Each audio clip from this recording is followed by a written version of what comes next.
your hit and run blood transfusions. That's what you're focused on.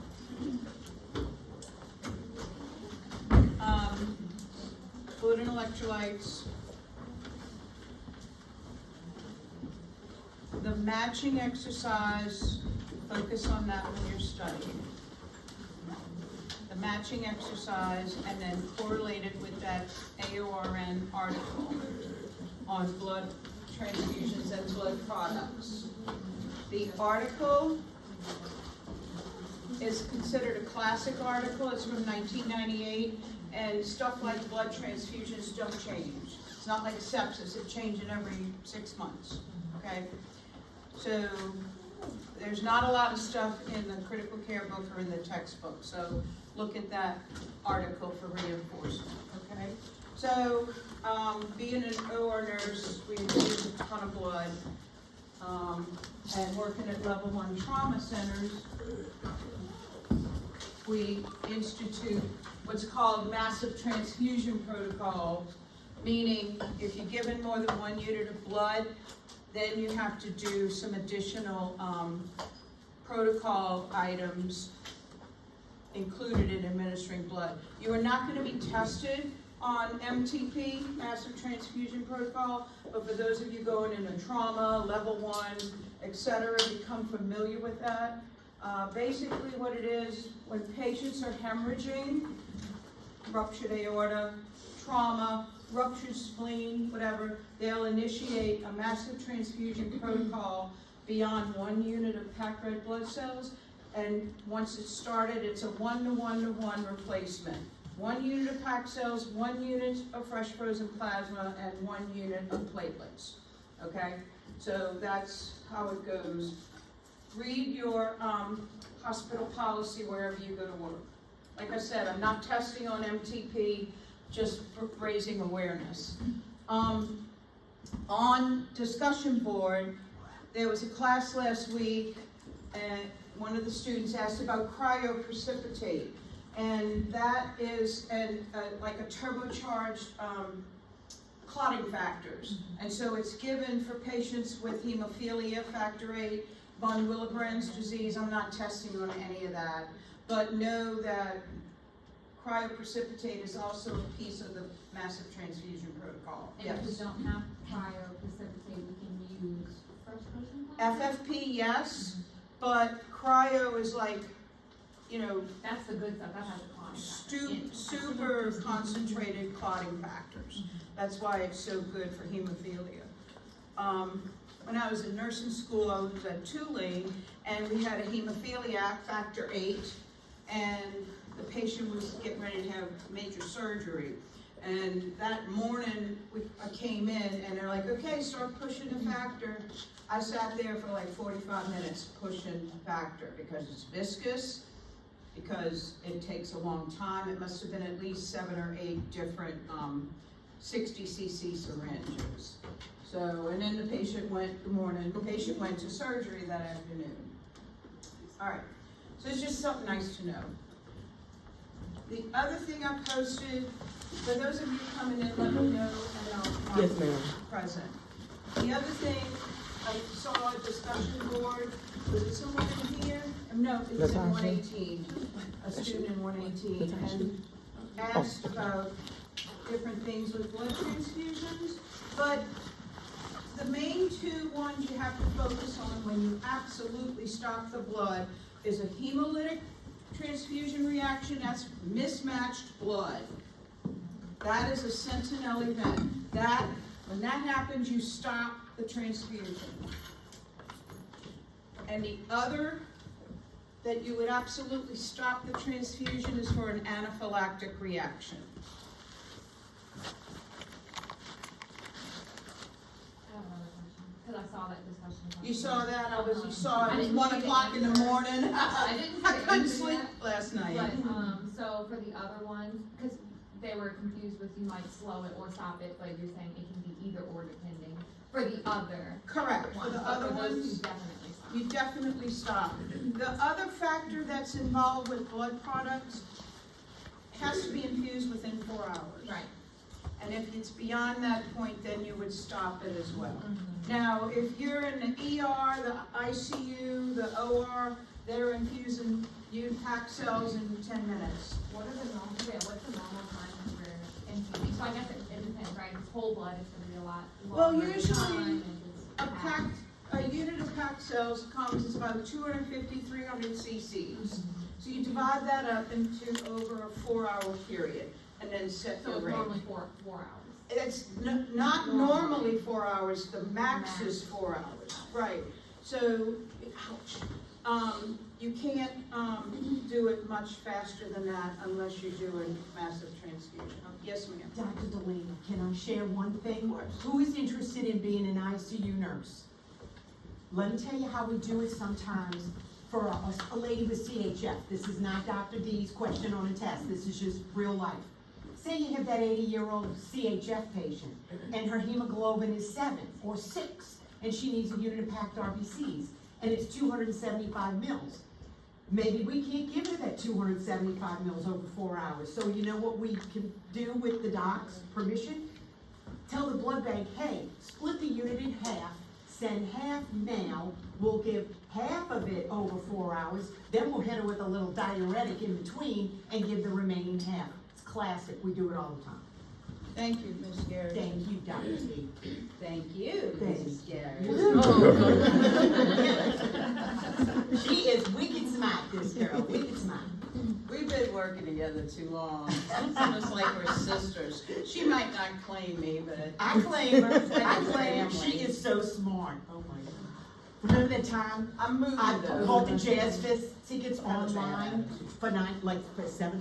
I don't know. She That was Wendy, fun. you just walk up to the thing and buy it for $50. I'm like, I didn't know that. Yeah, It was fun. I don't know. Thank you for being here. Oh, I'm sorry, I'm late. I walked in, but I beat a couple of students. I've been here the whole time. I've been here. All right. So the first few slides are nice to know stuff. Some of the slides may contribute to another lecture, namely metabolism, all right, osmolarity. I'm not testing on these slides, but I just want to do a quick review. Intracellular, usually that's fluid and inside the cells, it consists of mostly sodium. Extracellular is usually potassium, and that's why when your patient is hyperkalemic, you give the D50 and the insulin to push the potassium into the cells. Then you have extracellular fluid. Then you have, scratch that. You have 4 other types of fluid. Intravascular, what's going through your blood vessels. Interstitial, that's what you see for third spacing. And you have cellulitis, you have swelling. So what are you going to do if you have patient third spacing? What are some things you can give them? Albumin. Albumin, the protein, the gradient, that helps extract fluid from the tissues. Albumin is a great little drug. And you'll see that a lot with oncology patients. You'll see that with elderly people who aren't getting enough protein, and for healing. Other things you can give, maybe some furosemide, maybe some thiazide diuretic. If it's cellulitis due to an infection, what would you administer? Antibiotics. Hot, really inflamed cellulitis, that's nasty stuff.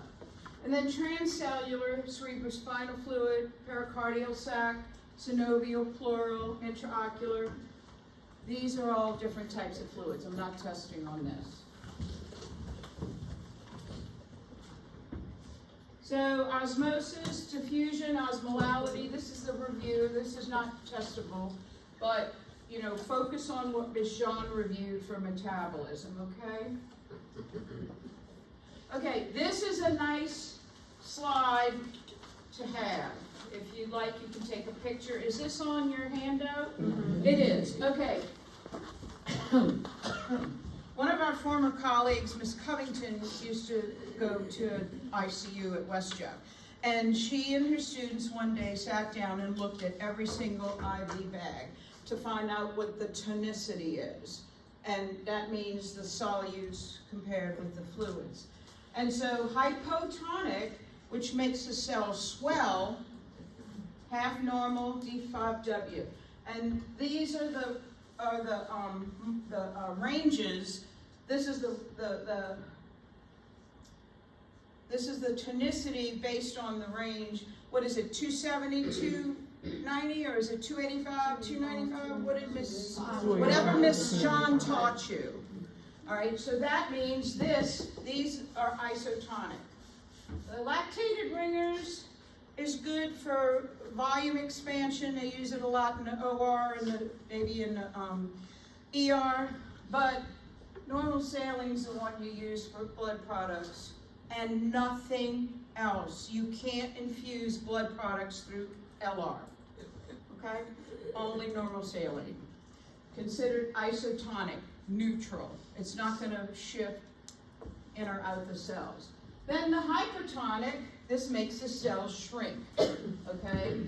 This is a different tonicity. So depending on what the doctor orders with what's going on with your patient, this is what they would initiate. 3% saline, very slow, 20 to 30 cc's an hour. Checking sodium levels every 1 to 2 hours. You think you can administer 3% saline on the floor? No, patient has to be in ICU. Look at the tonicity. Excuse me, you don't want to hypernatremia them. But this is given for hyponatremia. See that in cancer patients or, you know, when is it hyponatremia? SIADH? 20 to 30, depending on what the doctor's order. For 3% saline, very slow. Usually it's too caustic to do in a peripheral, so they'll drop a line. And so that's another reason they would be in an ICU setting, yes. If they need it before they have a line, could we still give it through peripheral until they get a... Well, you probably wouldn't. This is something that, I'm not testing on this, but 3% saline is not an immediate treatment. Okay. You have a little time to put a line in and then start it, okay? They just need serial sodium. Happened to my dad when he cancer, he had mets to the brain, he wound up at East Jefferson, and I think his sodium was 120, and so they admitted him, and he was in ICU for 36 hours, and once his sodium came up, then they started radiation, and he didn't have an issue anymore. And then it's SIADH, right? When the patient's soggy and all the solutes are diluted, they might get this as well.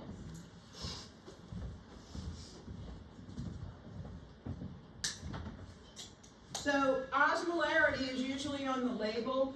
Remember, IV fluids are considered medications.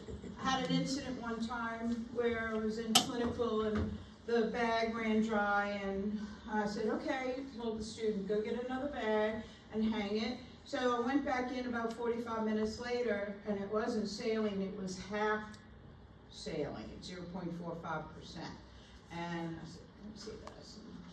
Is that what you were supposed to hang? Oh my God, I want to kill a patient. No, you're not, but I can guarantee you, you'll never do this mistake again. That's all you need to point out. And so it wasn't a tragedy. I think it was going at 75 an hour, so we disconnected and hung a bag of saline. IV solutions are medications, so please check your orders, please check your labels. And you can see on here, it says hypertonic, and then it'll have the tonicity on that label. You can't read that now. All right, let's talk about blood transfusions. Good morning. All right. ABO. Positive or negative RH. And you learn that in peds, right? The mother's positive, the baby's negative, or is it the opposite? You give them Rogam. I think it's when the mother's negative. Yeah, and then you give them Rogam so subsequent births won't get the DIC. There are some other types, very, very rare blood types. One of them is called Duffy negative. You don't have to study this or know this. I found this out on Law and Order, actually. I'm a Law and Order, I watch it, on constant rewind. It's like background noise. And they had an episode where the patient had a weird blood type, and it just makes them harder to type and cross-match, okay? It's very rare. If you see it, blood bank will notify you. So there's different types. Let's see. Only the RN can draw a type and cross-match, not an LPN. Now, it's not just only an RN, an advanced practice nurse can draw it, a physician can draw it, because you need 2 people to check it. 2 licensed persons can check blood. And it's my understanding, and any LPNs in here, please correct me, that LPNs can check blood with another licensed person. Yeah. Okay, thank you. RN, MD, NP, CRNA. The universal donor is O negative. And you have a patient hemorrhaging and you don't have time to type and cross match, call the blood bank, I need 2 units of O negs. Usually it's 4 units of O negative blood. The universal recipient, therefore, is who? Patients with AB positive. That's, AB is the most rare blood type. Not like the other Duffy and all of those types, but.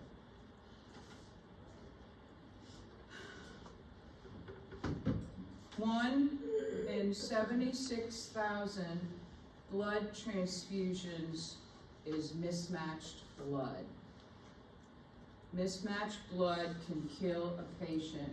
Mismatched blood is a sentinel event. Please be mindful of this when you're administering blood. That's why a lot of nurses, they'll do their morning medication rounds and pass meds, and then they'll start with hanging blood in the afternoon when things settle down. This is over a 4-hour period. It's done before shift change. So there's different types of, these are blood products. Packed red blood cells, PRBCs, that's the most common that is administered to patients. They take a unit of blood and then they spin it down to where it's hemoconcentrated of red blood cells. Usually, this is not testable, usually a unit of blood will raise a hematocrit 1 to 2 points. So what you see a lot with that though, the ones that are problematic are the GI bleeds. You can't see what's bleeding. And so you'll see the hematocrit drop and drop and drop, and even though you're administering blood products, and at that point the patient might need some type of procedure, okay? Whole blood, usually this is autologous blood, blood salvage, blood recovery. So they'll have a machine, and I have a picture of it. They'll have a machine that called a cell saver. They collect blood when a patient is bleeding actively, reprocess it, run it through the machine, and then the person can reinfuse it. But it's not packed cells, at least it's something. Fresh frozen plasma, platelets, cryo. Fresh FFP has clotting factors, platelets, helps with coagulopathies, and cryoprecipitate is more so for hemophilia, but massive transfusion protocol. I'm going to go over these more in depth as we move along. FFP, fresh frozen plasma, FFP is for bleeding.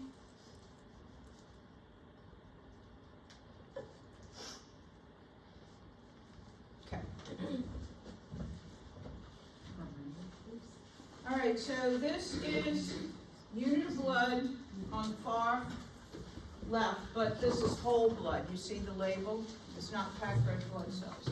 This is, blood salvage, blood recovery, cell saver unit, where the blood goes into the machine, it's reprocessed.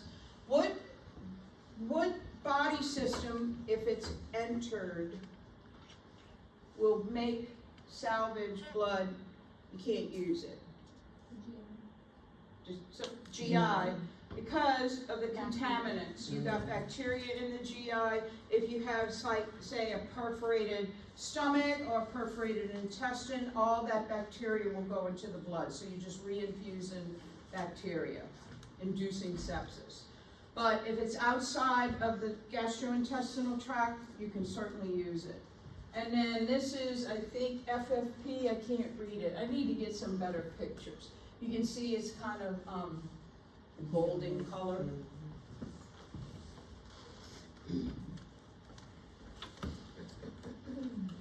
Multiple transfusions can trigger antibody development. So say a person, when they were a teenager, they were on their bike and they were hit and run over, brought in for trauma, they've had multiple transfusions. Well, when all that blood mixes, it creates more antibodies. And the outcome is, if a patient needs blood, say 20 years down the line, it's much harder to type and cross-match them because they have to find the unit that will work, the units that are compatible, or it'll trigger an allergic reaction or a febrile reaction, okay? Volume expanders are good. Volume expanders would be what you use for sepsis, infection, but volume expanders are not the best. Blood is the best when you have patients hemorrhaging, because volume expanders do not have what? The heme carrying, they don't have red blood cells. They don't have heme, they have no oxygen carrying capacity. Volume expanders are good, but blood is best.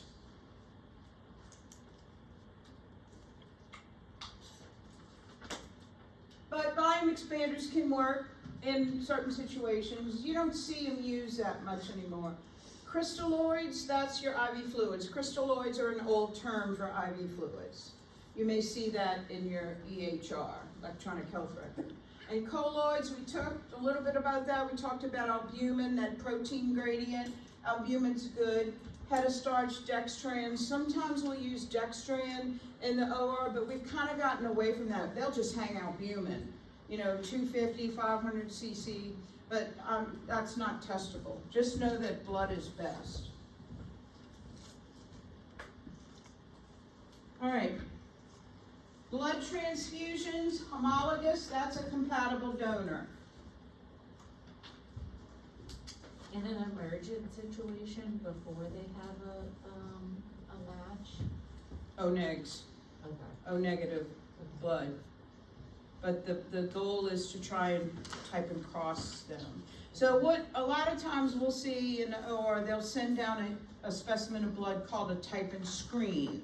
So they'll have it on file, they'll have several tubes that they can start, because they literally take unit of blood, check to see if it's compatible with the type and screen blood, and if it is, they'll process it. If it's not, it hemolyzes and you can't send it up. So,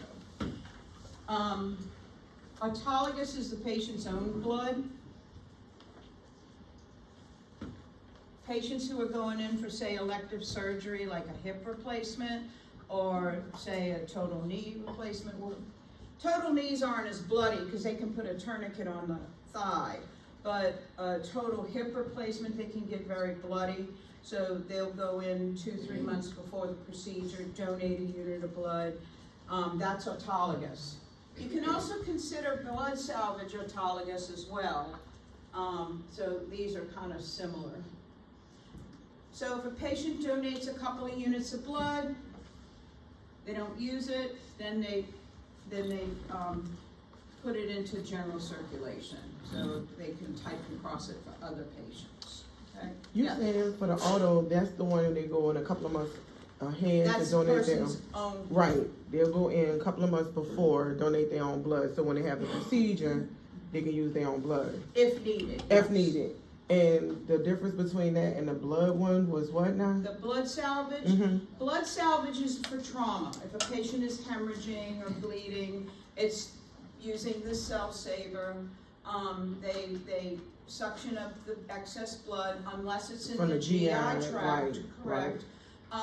And it runs through the cell saver machine and it's reinfused. Okay. Blood salvage is whole blood. Autologous is usually packed cells. Okay. So blood salvage, while it's its own thing, it's also considered autologous, And another question. of course. So when they do the blood transfusion, they do the lab to do the typing screen for the patient. But even though the typing screen is on file, before they receive the blood, they're gonna do a typing cross match Correct. to the blood. Correct. A Okay. typing screen is on file, but then if I put in to Epic that I need 2 units of packed cells for this patient, I will also call the blood bank and ask them, do you have a typing screen on file? If you do, can you please process this? I'll put the order in. Okay. Then you have to release it. Ordering blood on Epic is a pain in the butt. It really is. You know, you gotta go through all these screens, you know, they didn't ask the nurse when they developed that. So, but does that answer your question? Yes. Okay. Yeah. Blood bank is not covered by hospitals. Blood bank and labs have their own entity that's certified now. All right. So we're getting into the, kind of the legal area, medical power of attorney. So, you know, your family members, they'll have a legal power of attorney. You also need to have a clause for medical power of attorney so that, you know, you can make, healthcare decisions. That all expires when the patient dies, and then you become an executor or an executrix. Women are executrixes. So you have to have that in the clause too. Trust me, I've done death and, you know, legal for 4 of my elders in my family. I could run a business, you know, screw this, I'm gonna go become a consultant. I'm kidding. Cultural, you don't really need to know. There's a case study in Pakistan where they, there was a group of persons that would not accept blood or blood products. That's just a nice to know. But Jehovah's Witnesses, witness is the, I don't know if a Jehovah's Witness is considered a religion. I don't claim to know anything about the practice of Jehovah's Witness, but there are some things you as nurses need to be aware of when taking care of these patients. That's why it's so important to check religion. There's a 2-page document on my portal. You might want to download it. You can even go to the website and it'll list things that Jehovah's Witness persons will not accept as treatments. I think it's anything foreign or processed is not accepted. Like once it leaves the body, it can't go back in. I don't claim to know anything about it. So just be familiar with these patients and how to take care of them, okay? I do know I've had patients who were Jehovah's Witness in the OR having like major surgery and the surgeons being really on edge. Like this is not something you want a first-year resident doing. You need the actual staff surgeon going in and getting out. You know what I mean? So surgeons can be very nervous when this happens. If it's something orthopedic, using tourniquets, volume expanders, albumin. I don't even know if they would accept albumin because I think that's processed. Anyway, that's a conversation for another time. So I'm just raising awareness with y'all when you get out and start nursing. Okay. So this was a pre-class assignment, and it's okay if you didn't do it. We'll go over it now.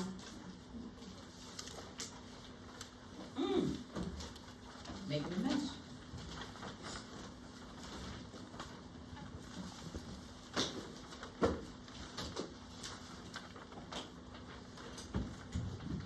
So this is the meat and potatoes of what to expect.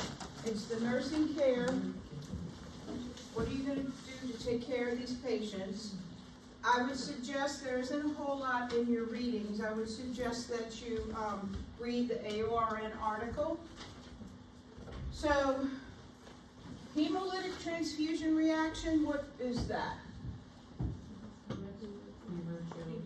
Yes, fever, chills, disseminated intravascular coagulation, that's what happens in sepsis. You get all the clotting.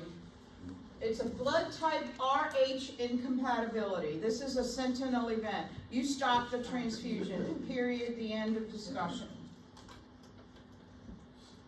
Okay, B, hypothermia. Temperature is low. So when you're infusing cold blood, it will drop the body temperature. That's why blood, especially more than one unit, is administered on a fluid warmer, okay? And you hook it up to the machine, it goes through the big old box warmer, and then it comes out and the patient is maintains their normothermia, all right? Because what happens when patients become hypothermic? They can start having dysrhythmias, they can start having issues with conductivity, perfusion, it affects potassium levels.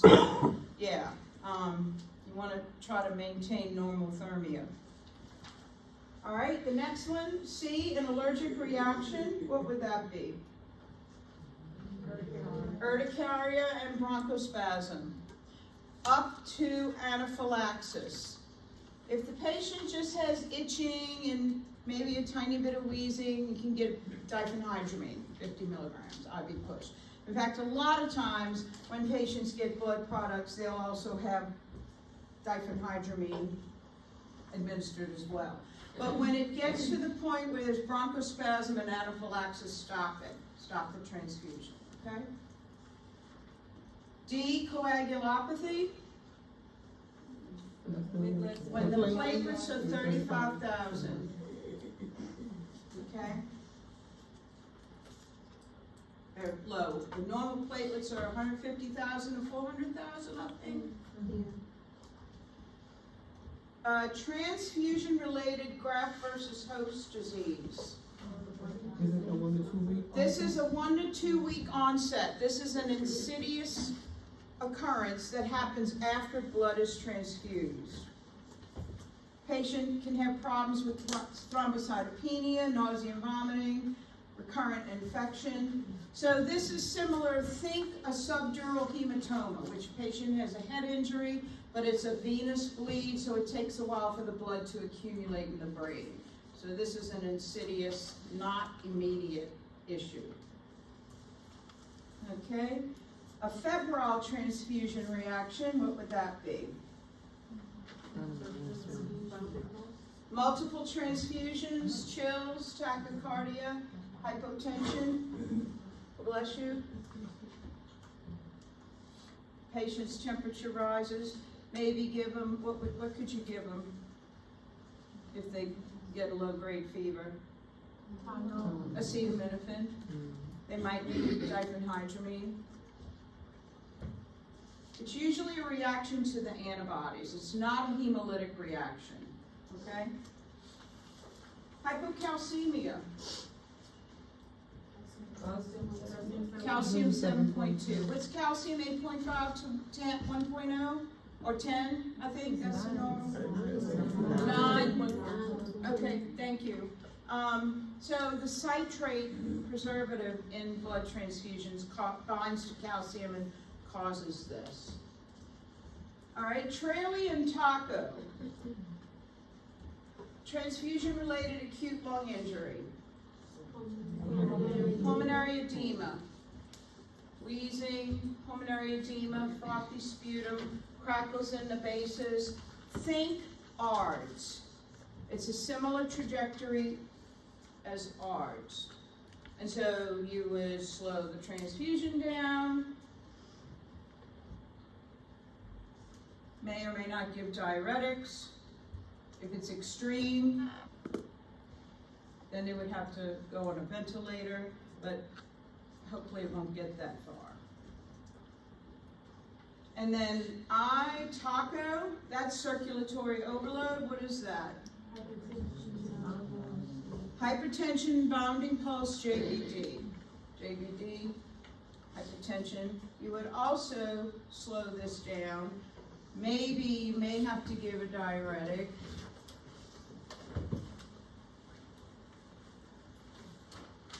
Circulatory overload, if they're breathing, maybe sit them up.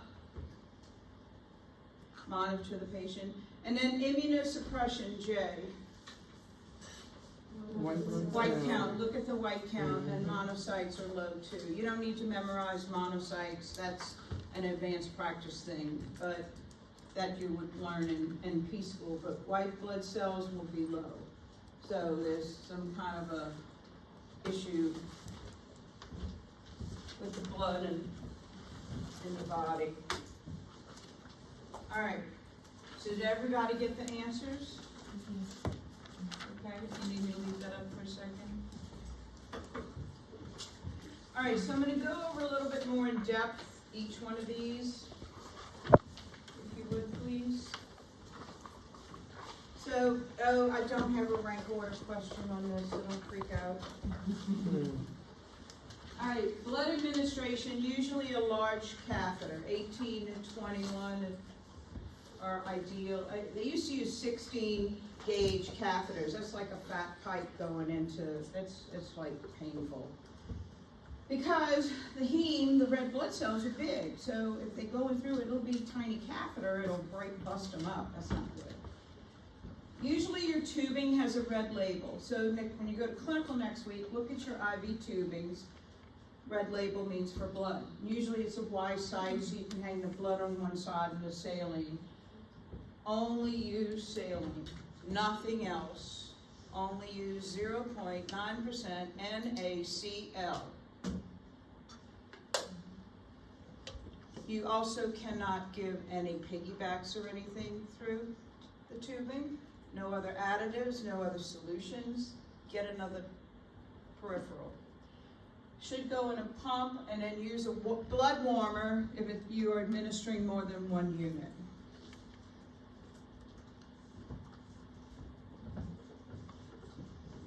All right, unit of blood, no more than 4 hours because of the bacterial contamination.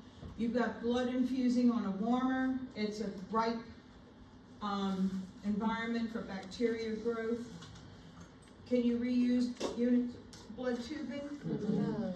If you're doing a massive transfusion protocol, then yes, because you're giving blood over 10 minutes, 15 minutes, so you can keep using it.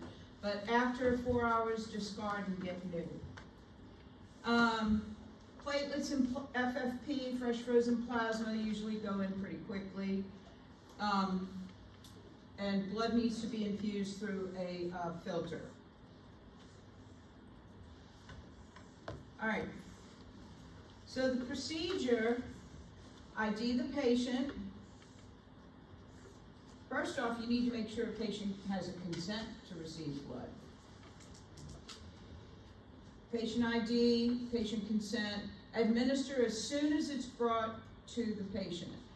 30 minutes, you have a 30-minute window to infuse. If you call for a unit of blood and you have a code on the floor, send the blood back. God bless you, unless they can spare you to infuse. Usually, you want to infuse it extremely slowly because a hemolytic transfusion reaction will come up immediately. Once the first 15 minutes are over, you're gonna check vital signs about every 15 minutes, for the first hour and then hourly. So it's okay if you as a student checks vital signs after the first after the threat of a, hemolytic reaction has passed. So therefore, you get vital signs, keep the, vital sign machine at the bedside, keep it hooked up to the patient, you just gotta go in and turn it on. Monitor for the hemolytic reaction.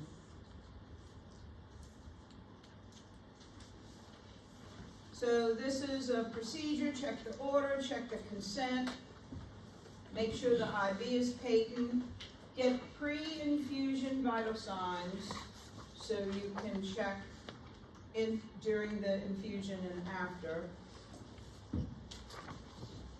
Get the blood up, second nurse, healthcare provider to check the blood of the patient.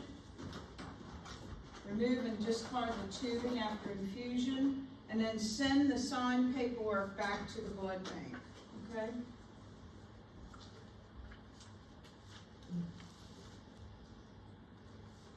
So we're gonna talk about the transfusion reactions, the acute hemolytic, the sentinel event, yes. How does it work with the, like say you had a PIC line, like a triple lumen PIC, and you have blood going through one line? Can you use the other two for antibiotics? That's a great question. I'm not sure, Ms. Say that Garrison again. might have Repeat an that answer again. to If you that. had like a triple lumen central line, and you have blood going through one of the lumens, can you use the other two lumens for Heck something yeah. else? Okay. Those are 3 separate lines. Okay. Yeah, Absolutely, that's why they have a central line. because I think at the end of the central line, the one that's sitting in the right atrium, there's openings along the catheter, but they're not like right close to each other. So yes, and it's dumping into the right atrium, which is a large volume of blood to begin with, you know, so it's immediately mixed. Thank you, Ms. So Garrison. in that case though, would it be best to put the blood on the one The on red one. Okay. The red, your lines are color coded, usually red, blue, or red, brown, and blue. Put it in the red line because the red opening is the largest lumen. Okay. All right. Sweet. Good question. Thank you, Mrs. Garrison. All right. Did I back up?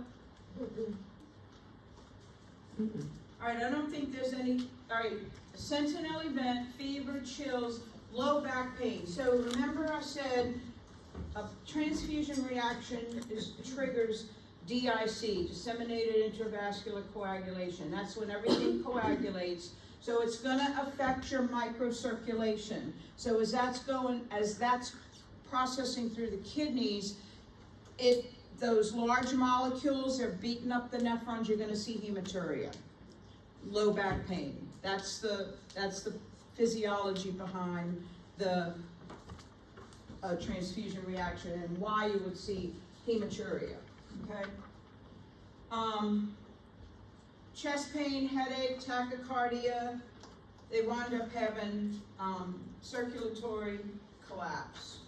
So your process, stop the transfusion, disconnect everything, but don't throw it away. Put it in a bag because it has to go down to the blood bank. Start a new IV, normal saline. It's probably going to be bolus level, 150, 200 an hour to flush out the kidneys and flush out the coagulopathy. Stay with the patient, call a rapid. You're going to get all kind of lab work. Notify the healthcare provider, blood bank, and return the bag. Recheck the patient ID, the blood bag, and the unit numbers. Make sure it was the right unit for the right patient. You're gonna do a transfusion reaction report, a Be Safe at UMC, they're called Be Safes. At LCMC system, at Ochsner, they're called SOSs. I don't know if they're still called that, but they're the same portal, the same type of reporting. You're gonna need a sticker with name, date of birth, medical record number, etc. And witnesses, get the names of any witnesses. Treat the symptoms, monitor the patient. Hopefully they won't go into massive DIC.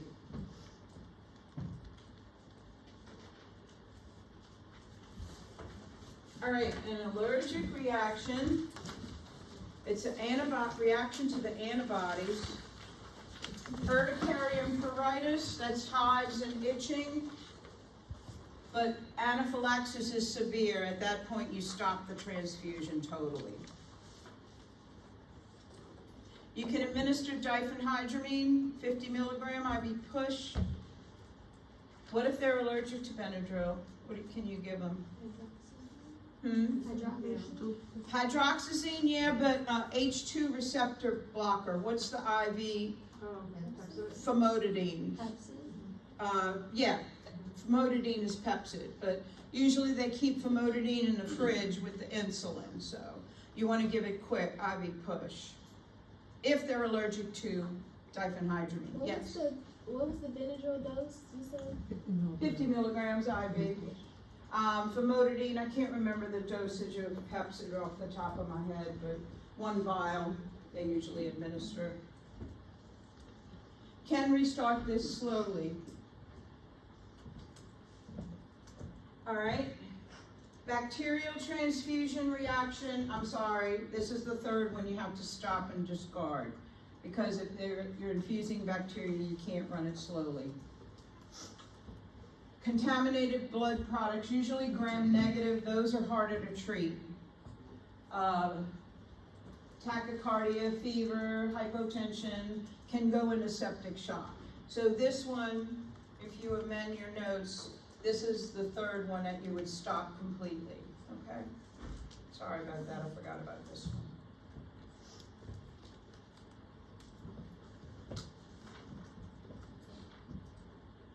Now, the febrile transfusion reaction, it's anti-white blood cell antibodies. This happens with a history of multiple transfusions.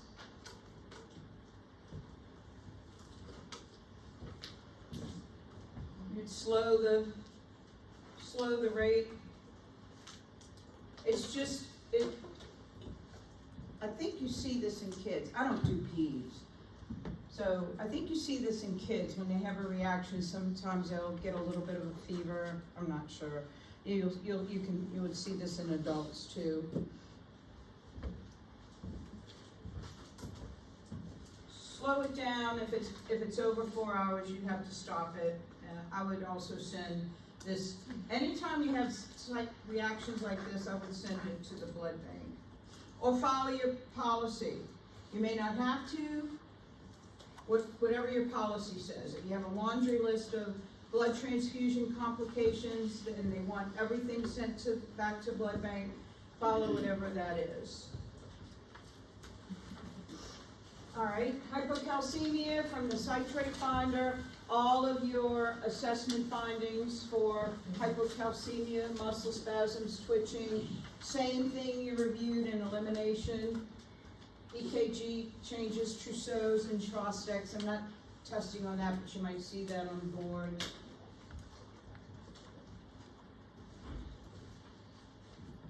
All right. Then Traley and Taco.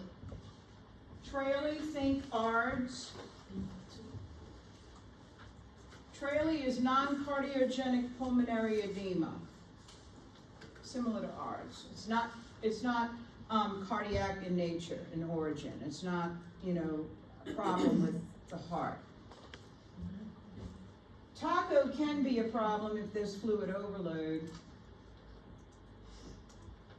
JVD, patients with a history of heart failure and CKD may experience Taco, and then notify the healthcare provider and implement whatever, orders they write. Probably slow it down or discontinue if it's close to 4 hours. Or if the healthcare provider says stop the transfusion, then just stop it.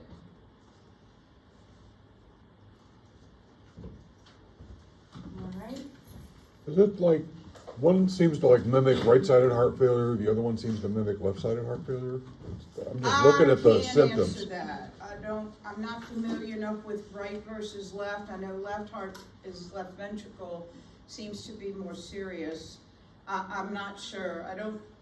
don't think in the readings this was equated. I'm just trying to think of how to differentiate them in my mind. Well, is Trailius lungs, it's non-cardiogenic, so don't think heart failure.